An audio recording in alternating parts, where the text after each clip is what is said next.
रोज एक नई कहानी देखने के लिए चैनल को सब्सक्राइब करें और बेल आइकन दबाना ना भूलें। मोहिनी अभी अभी अपनी पढ़ाई पूरी करने के लिए यूपी से दिल्ली के एक पीजी में शिफ्ट हुई थी। वो इस शहर से बिल्कुल अनजान थी, जिस वजह से उसको शहर में एडजस्ट करने में काफी दिक्कत हो रही थी। पर धीरे धीरे और समय के साथ साथ वो मैनेज करना सीख रही थी। ऐसे ही एक दिन जब वो कॉलेज जा रही होती है तो वहाँ उसको एक शालू नाम की लड़की मिलती है और वो उससे कहती है, हे, तुम नई दिख रही हो। हाँ, मैं यहाँ अपनी पढ़ाई पूरी करने आई हूँ। वैसे कहाँ की रहने वाली हो? मैं कानपुर की रहने वाली हूँ। धीरे धीरे मोहिनी और शालू अच्छे दोस्त बन जाते हैं। ऐसे ही एक बार शालू और मोहिनी कॉलेज से घर आ रहे होते हैं, पर उनको कोई बस या ऑटो नहीं मिलता। तभी शालू अपने भाई विक्रम को फोन करके वहाँ बुला लेती है। यहाँ पहली बार विक्रम की मुलाकात मोहिनी से होती है। कुछ देर बाद वहाँ विक्रम आता है और शालू दोनों को आपस में इंट्रोड्यूस करवाती है। विक्रम को पहली ही नजर में मोहिनी पसंद आ जाती है। विक्रम उन दोनों को बाइक पर बिठाकर घर ड्रॉप कर देता है। एक शाम शालू कॉलेज नहीं आई थी और मोहिनी अकेले ही बस स्टैंड पर खड़ी होकर बस का इंतजार कर रही थी। तभी वहाँ बाइक पर सवार विक्रम आता है और उससे बोलता है, हे मोहिनी, अगर तुम बुरा ना मानो तो मेरे साथ कॉफी पीने चल सकती हो। जा तो सकती हूँ, मगर ये बात शालू को पता चली तो क्या होगा? रिलैक्स यार, ये शहर है, यहाँ सब कुछ होता है। अरे मेरी बहन को इससे कोई दिक्कत नहीं होगी। अच्छा, चलो ठीक है, चलते हैं फिर। दोनों बाइक पर बैठकर कॉफी पीने चले जाते हैं। धीरे धीरे दोनों के दिलों में एक दूसरे के लिए प्रेम की भावना जन्म लेती है और वो एक दूसरे को अपना दिल दे बैठते हैं। ऐसे ही एक दिन विक्रम मोहिनी को शादी के लिए प्रपोज कर देता है और घर वालों की रजामंदी से दोनों कोर्ट मैरिज कर लेते हैं। विक्रम मोहिनी को अपनी पत्नी बनाकर अपने घर ले आता है, जहां उसकी माँ कमोलिका देवी उन दोनों का स्वागत करती है। मोहिनी अपने ससुराल की सारी जिम्मेदारियां बहुत ही अच्छे से संभाल लेती है। थोड़े ही वक्त बाद शालू की भी शादी हो जाती है और वो अपने ससुराल चली जाती है।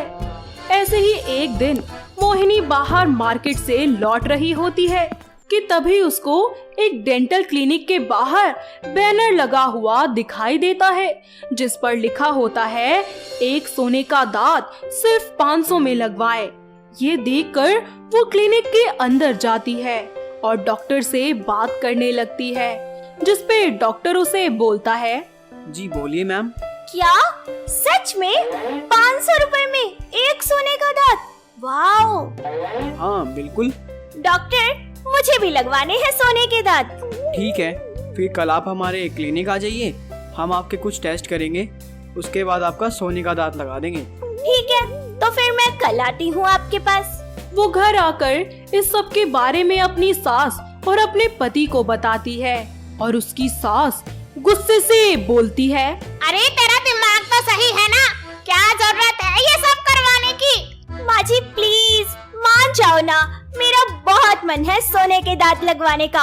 और ऑफर भी तो देखो कितना सस्ता है, कितना फायदेमंद है।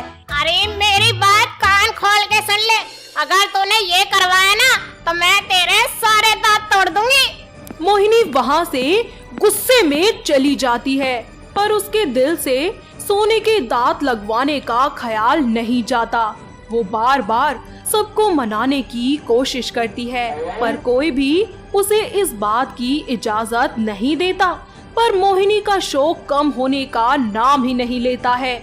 ऐसे ही एक दिन वो किसी को भी बिना बताए उसी डेंटल क्लिनिक पर जाती है और डॉक्टर से बोलती है, डॉक्टर आई एम रेडी, आप मेरे सोने के दांत लगा दीजिए, वो भी सारे के सारे।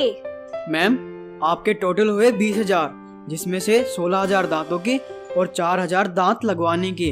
अरे पैसों की तो बिल्कुल चिंता मत कीजिए, बस आप लगा दीजिए। कुछ देर बाद डॉक्टर मोहिनी के असली दांत निकालकर सोने के दांत लगाने की प्रक्रिया को शुरू कर देते हैं। करीब 4 घंटे के लंबे परिश्रम के बाद मोहिनी के सोने के दांत लग जाते हैं।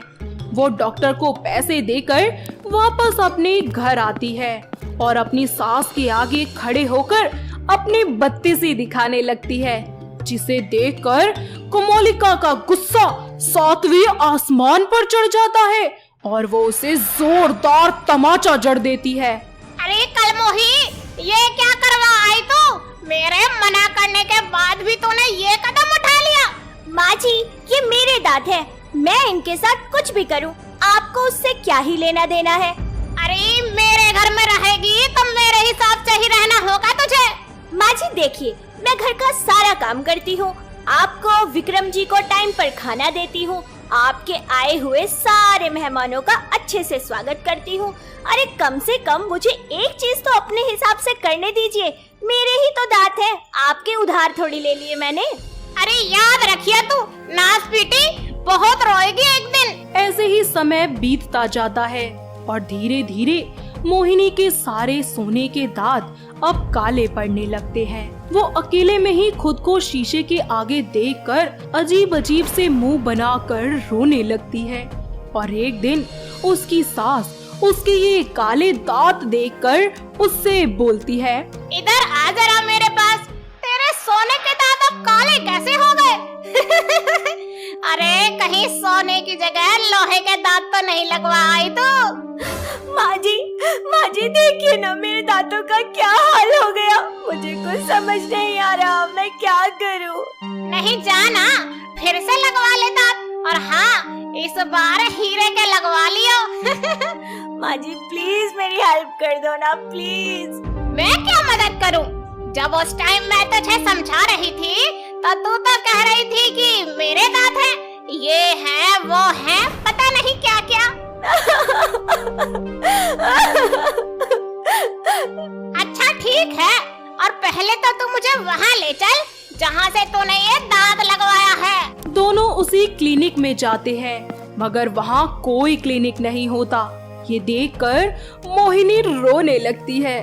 फिर उसकी सास उसको एक अच्छे से डेंटल क्लिनिक में ले जाती है, जहाँ डॉक्टर उसके सारे नकली सोने के दांत निकालकर उसको हमेशा के लिए परमानेंटली नकली दांतों का जबड़ा लगा देते हैं। कुछ समय बाद दोनों वहाँ से वापस आ जाते हैं और मोहिनी अपनी सास से बोलती है, माँ जी मैंने आपकी एक भी बात नहीं मानी, अगर मान ली होती तो इस उम्र में मुझे नकली जबड़ा न लगवाना पड़ता। हे भगवान, ये मैंने क्या कर लिया अपने साथ? इस तरह मोहिनी को अपनी गलतियों का एहसास होता है और वो आगे से इस सब के बारे में करने तो क्या, सोचने का भी ख्याल नहीं करती। ये सब देखकर उसकी सास और उसके पति को बहुत खुशी होती है, जिसके बाद सब लोग मिलकर एक साथ खुशी खुशी रहने लगते हैं। तो दोस्तों, कैसे लगी आपको हमारी ये सोने के दांतों वाली बहू? क्या आपके घर के आसपास भी है कोई ऐसी बहू जिसे सोने के दांत लगवाने का इतना ज्यादा शौक हो? अगर हाँ, तो उसे ये वीडियो दिखाइए और हमें कमेंट करके बताइए। दोस्तों, अगर आपको ये कहानी पसंद आई तो इसे लाइक करें, शेयर करें और कमेंट करके बताएं कि कहानी में आपको सबसे अच्छा क्या लगा।